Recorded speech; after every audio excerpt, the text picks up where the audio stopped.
शलवार की कटिंग करने से पहले हमने देखें फैब्रिक को प्रेस करके इक्वल कर लिया है नीचे से और एक दूसरे के ऊपर बिछा लिया है। टोटली 2.5 मीटर जितना फैब्रिक था ना उसको मैंने डबल करके इस तरह बिछा लिया हुआ है। ये जो अब हमारी ओपन वाली साइड है ना इस पर हम पाइंचे के लिए मार्किंग करेंगे। मार्किंग को आपने ध्यान से नोट कर लेना है। 7 इंचेस मैंने रेडी रखना है पाइंचा के आगे। मजीद मैं 6 इंचेस पे मार्किंग करूंगी। जितना भी आपने पाइंचा रखना है 8 रखें, 9 रखें, 10 रखें, 7 रखें, उससे आगे आपने 6 इंचेस एक्स्ट्रा लेने हैं।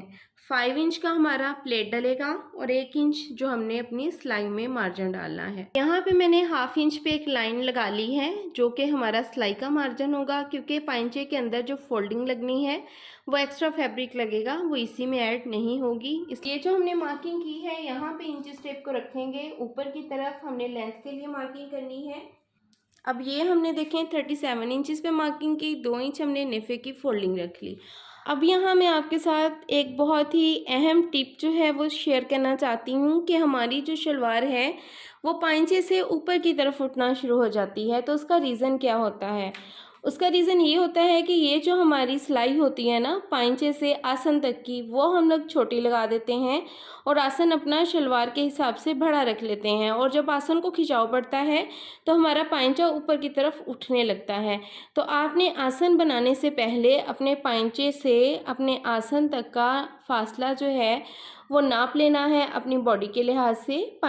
उसके हिसाब से आपने यहाँ पे मार्किंग करनी है। ऐसे ही इंच टेप को मैं सीधा सीधा रखूँगी। मेरी मेजरमेंट आ रही है 27 इंच, तो यहाँ पे मैं 27 इंच पे मार्किंग कर लूँगी यहाँ पे सीधे में। अब ये जो हमने मार्किंग की है इस लाइन पर हमने अपना आसन की जो क्रॉच आता है उसको बनाना है। यहाँ से देखें आपने अपने आसन वाली जगह से इंच टेप को रखना है और यहाँ पाँव तक लेके जाना है। तो इस तरह से आपकी ये जो हिस्से की मेजरमेंट आएगी वो आपने ले लेनी है। तो यहाँ पे अब देखिए मैंने 27 इंचेस पे मार्किंग कर ली है। अब हमने ये जो खुलाई रखनी है ना अपनी यहाँ पे हिप्स की, वो ये क्योंकि शलवार है स्मॉल से एक्सेल साइज़ तक, ये जो मैं आपको मेजरमेंट बता रही हूँ ना ये इजीली चल जाएगी। आपका अगर स्मॉल से एक्सेल में कोई भी साइज़ आ रहा है ना तो आपने यही मेजरमेंट ले लेनी है। तो यहाँ से मैं देखें रख रही हूँ 17 इंचेस। यहाँ हमारी सिलाई आएगी, 1 इंच एक्स्ट्रा लेंगे जिसपे हमने कटिंग करनी है। तो अब हमने पांचे की तरफ जो मार्किंग की हुई है ना यहाँ पे 1 इंच पे मज़ीद पीछे की तरफ मार्किंग करेंगे, क्योंकि यहाँ हमारी सिलाई आनी है और यहाँ पे हमारी होगी कटिंग। अब हमने इन पॉइंट्स को आपस में मिला लेना है। उसके बाद हम ऊपर से अपने आसन के लिए मार्किंग करेंगे। तो ये देखें पहले हम सिलाई वाले पॉइंट्स को आपस में मिलाएंगे। तो ये मैंने दोनों पॉइंट्स को पांचे के पॉइंट्स के साथ मिला दिया है इन दोनों को। अब हम ऊपर वाली मार्किंग करेंगे। क्योंकि ये खड़ी शलवार है तो खुलाई हमें यहाँ से शलवार की चाहिए होती है। ऊपर से शलवार का बेल्ट इतना खुला बिल्कुल भी नहीं होना चाहिए, क्योंकि जितना हम ऊपर से शलवार का बेल्ट खुला रख लेते हैं तो वो सारा फैब्रिक इकट्ठा होके हमारे पेट पे आता है। तो हमारे जो शर्ट की फिटिंग होती है ना उसमें बड़ा ही फ़र्क पड़ता है, पेट पे अजीब से बल उठ रहे होते हैं। इसलिए आप ऊपर की जो शलवार की बेल्ट होती है ना उसको नॉर्मल ही रखा करें। तो यहाँ से जैसे हम अपने ट्राउज़र के लिए नॉर्मल यहाँ पे 12 इंचेस लेते हैं या 13 लेते हैं, जितना भी आप ऊपर अपने हिप साइज़ के अकॉर्डिंग 4th पार्ट होता है ना ट्राउज़र का, उसमें आप 2 से 3 इंच एक्स्ट्रा ले लीजिए। मैं यहाँ से अपना 12 रखती हूँ तो मैं 14 ले लूँगी। जितना भी आपका हिप साइज़ के अकॉर्डिंग 4th पार्ट आता है उसमें 2 इंच एक्स्ट्रा ले लीजिए, क्योंकि शलवार है तो उसमें हम थोड़ी सी लूजिंग डाल लेते हैं। अब जो हमने ये मार्किंग की है ना इसको बिल्कुल सीधा कर देंगे। तो यहाँ पे हमने 14 पे मार्किंग की, यहाँ भी 14 पे मार्किंग की। अब यहाँ पे हम क्रॉस बना देंगे और इसका जो हमने क्रॉस बनाना है वो बहुत ही आपने यहाँ से लेके आना है। ये जो इसका मिड आएगा वहाँ से आप इसको ले आइए और बहुत ही लाइट सा बनाइए। ये देखें बहुत आगे को डीप नहीं लेके जाना, इसको आपने बस लाइट सी शेप देनी है शलवार के हिसाब से। अब हमने आसन देखना है अपना कि हमने आसन कितना रखना है। तो फ्रंट का आसन जो है वो मैं अपना 13 रखती हूँ। मैं खुद भी हेल्दी हूँ और 13 फ्रंट का आसन जो है ना वो मेरा इनफ रहता है रेडी। तो यहाँ देखिए जी 13 पे मार्किंग कर लूँगी मैं। और बैक का हमारा जो आसन है वो रेडी 15 चल जाएगा। 16 रखना चाहते हैं तो आप 16 भी रख सकते हैं, मैं 15 रखूँगी।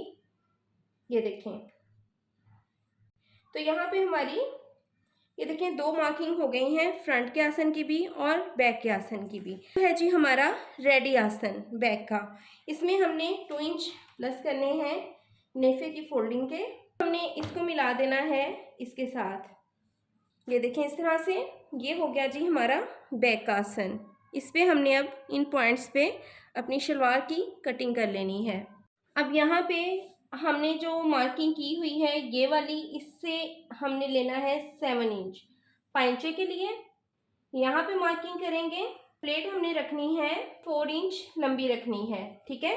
अब यहाँ से हम नाप लेंगे ये कितना बनता है। ये 5 इंच है तो यहाँ पे भी हम 5 इंच इस पे ऐसे मार्क कर लेंगे। ये देखें, तो ये हमारा जो मार्क है ये हमारा प्लेट में आएगा सारा फैब्रिक। यहाँ तक आपने ऐसे ही मार्किंग कर लेनी है। तो ये देखें हमने कटिंग कर ली है शलवार की। ऊपर से आसन भी देखें हमने जहाँ पे मार्किंग की थी वहाँ पे कटिंग कर ली है।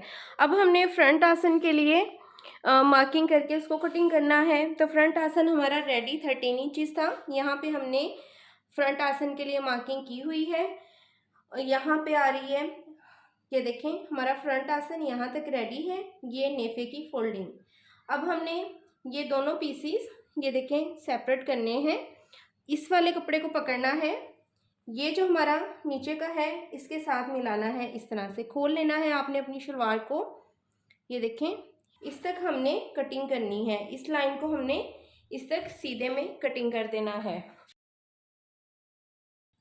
तो ये हमारा शलवार का फ्रंट हो गया और ये हमारी शलवार का बैक हो गया। पांचे की प्लेट डालने का सबसे आसान तरीका क्या है कि आपने इस तरह से पांचे को पकड़ना है, यूँ जहाँ तक हमारा ये पॉइंट आ रहा है इस पे अच्छे से प्रेस कर देना है। तो यहाँ हमारी एक क्रीज बन जाएगी। ऐसे प्रेस करने के बाद आपने इस चीज़ को, इस हिस्से को ऐसे पकड़ना है सारे ही लेयर्स को और फिर यहाँ पे प्रेस कर देना है। तो सारी तरफ आपके निशान जो हैं वो बन जाएंगे प्रेस के साथ। तो मैंने इसको प्रेस कर लिया है इस रुख पे भी और इस रुख पे भी। तो ये देखें दूसरे पांचे पे भी हमारे इजीली मार्किंग हो गई है। स्टिचिंग करने के लिए यहाँ पे देखें फ्रंट के आसन को पहले हम सिलाई लगाएंगे, देन बैक के आसन को लगाएंगे। सिलाइयाँ लगाने के बाद हमने नेफे की फोल्डिंग करनी है। तो यहाँ पे आप अपने इलास्टिक को रखिए, जो इलास्टिक आप यूज़ करते हैं। तो यहाँ पे देखें मैंने फोल्डिंग का मार्जिन जितना छोड़ा है तकरीबन 1/2 इंच के करीब, इस तरह से हमने इलास्टिक को रखा और ऐसे फोल्ड कर लिया। तो ये हमारा नेफा जो है वो इतना हो रहा है, ठीक है। अब इसको हम इस तरह से मशीन के करीब ले जाएंगे इस हिस्से को, और ये देखें ऐसे हम यहाँ पे अब अपनी मशीन के फुट को नीचे कर देंगे और इलास्टिक को बीच में से निकाल लेंगे। तो हमारा नेफा जो है वो इतना चौड़ा फोल्ड होना चाहिए। तो पूरे नेफे को हम इसी तरह से फोल्ड कर लेंगे। यहाँ पे देखें आपका फैब्रिक आगे से चौड़ा होना शुरू हो जाएगा। तो आपने फैब्रिक को ऐसे ही फोल्ड करना है और जितना आप नेफा ले रहे हैं ना उतना ही आपने रखना है इस तरह से। और ये जो यहाँ पे बल आ रहे हैं ना इसकी आपने टेंशन नहीं लेनी, क्योंकि जब इसमें से हमने इलास्टिक गुजारना है ना तो ये जो इसमें बल आ रहे हैं ये सारे ही इक्वल हो जाएंगे। तो इस चीज़ की आपने बिल्कुल भी टेंशन नहीं लेनी। इसीलिए मैं नेफ़ा आप लोगों के सामने फ़ोल्ड कर रही हूँ, क्योंकि बहुत सी बहनों को नेफ़ा फ़ोल्ड करते वक्त मुश्किल होती है। जो बैक से उठा हुआ नेफ़ा हम बनाते हैं ना तो उसकी फ़ोल्डिंग में बहुत मुश्किल होती है। तो यहाँ से देखें इक्वल ही मैं मार्जिन ले रही हूँ और इस मार्जिन को मैं उतना ही रख रही हूँ जितना पीछे से मैंने नेफ़ा फ़ोल्ड किया है। तो ऐसे आप इसको सेट करते जाइए। ये देखें इसको उठा के आपने बस थोड़ा सा पीछे की तरफ लेके जाना है और फिर सिलाई लगा देनी है। अब ये जो नोक आ गई है ना इसको भी हमने इसी तरह से फ़ोल्ड करना है, बिल्कुल उतना ही जितना हमने बाकी नेफे में फ़ोल्डिंग ली है उतनी ही हम इसमें भी लेंगे। पहले यहाँ पे हम इसके करीब आके हमें एक चुना डालनी पड़ती है, वो भी मैं आपको बता देती हूँ कि किस तरह से हम डालेंगे। तो यहाँ से पहले हम नेफे को थोड़ा मज़ीद स्टिच कर लेते हैं।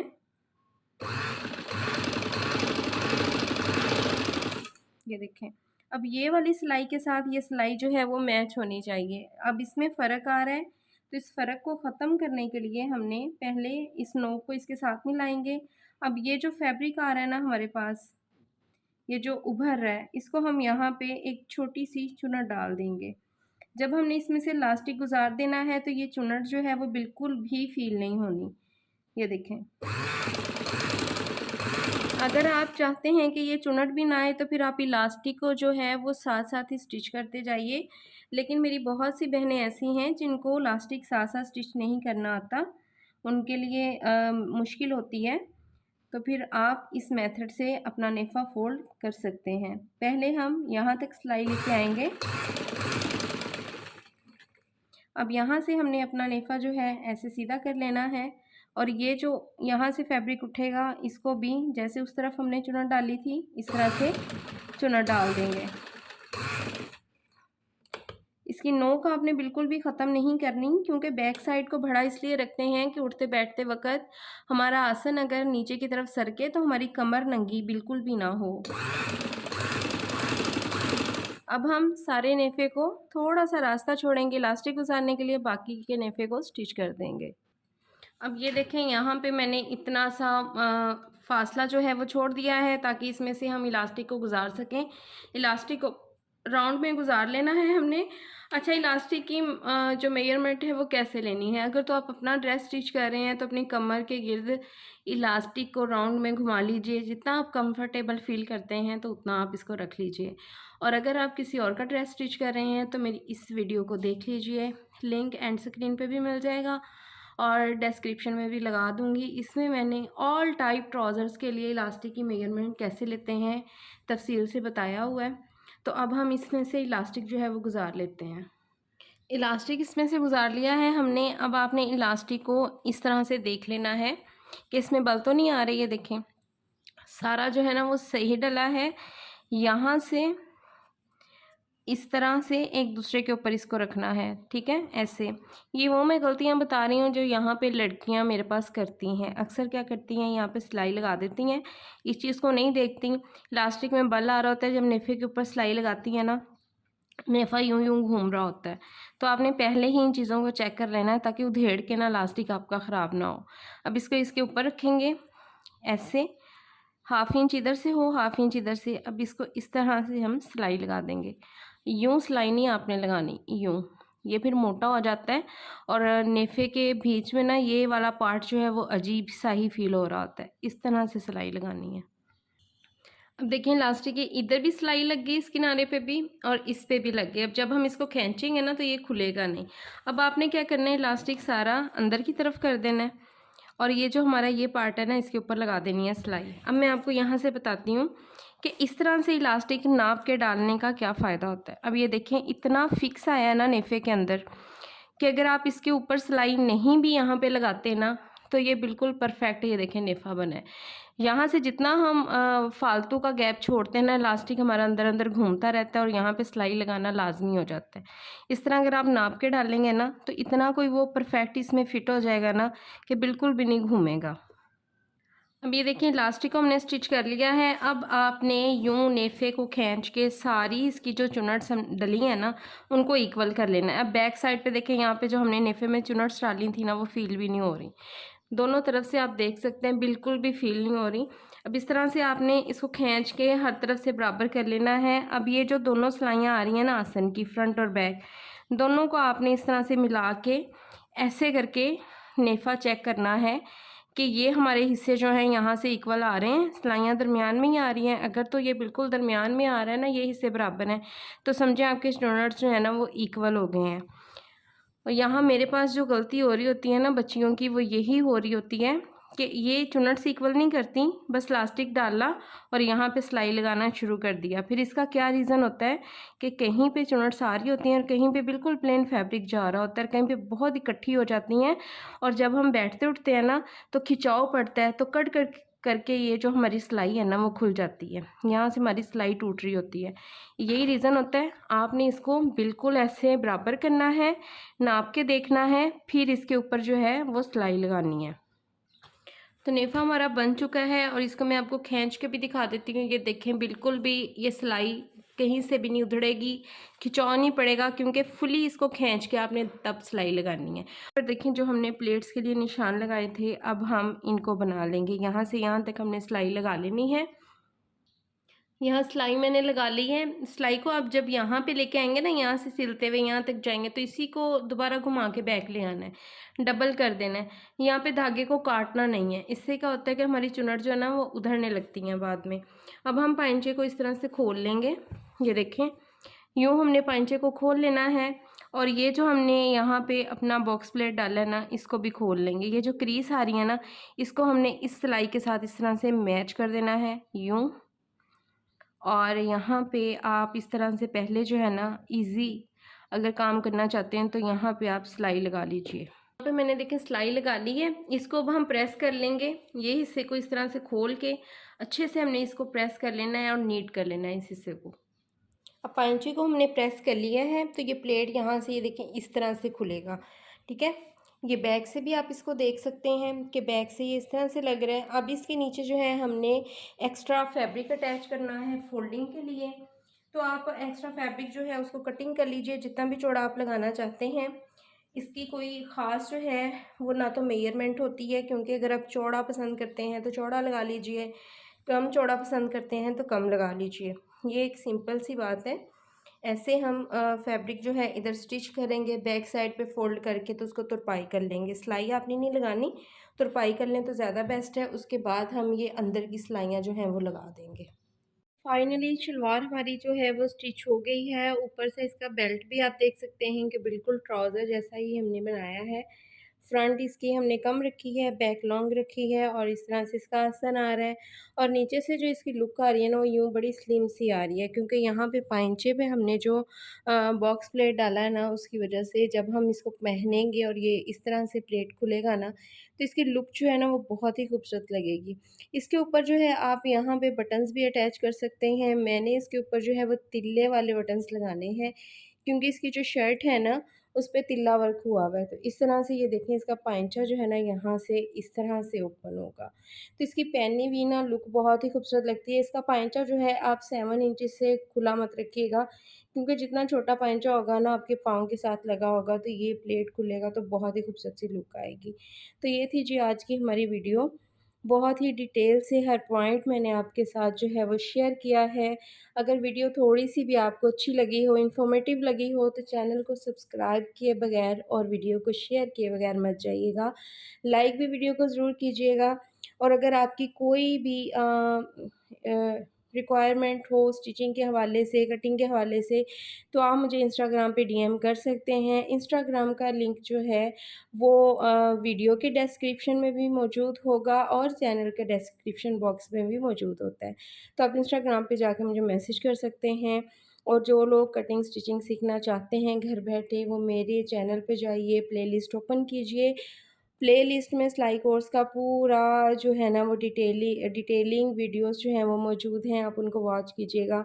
मिलते हैं जी नेक्स्ट वीडियो में, तब तक अपना बहुत सारा ख्याल रखिएगा, दुआ में याद रखिएगा। अल्लाह हाफिज़।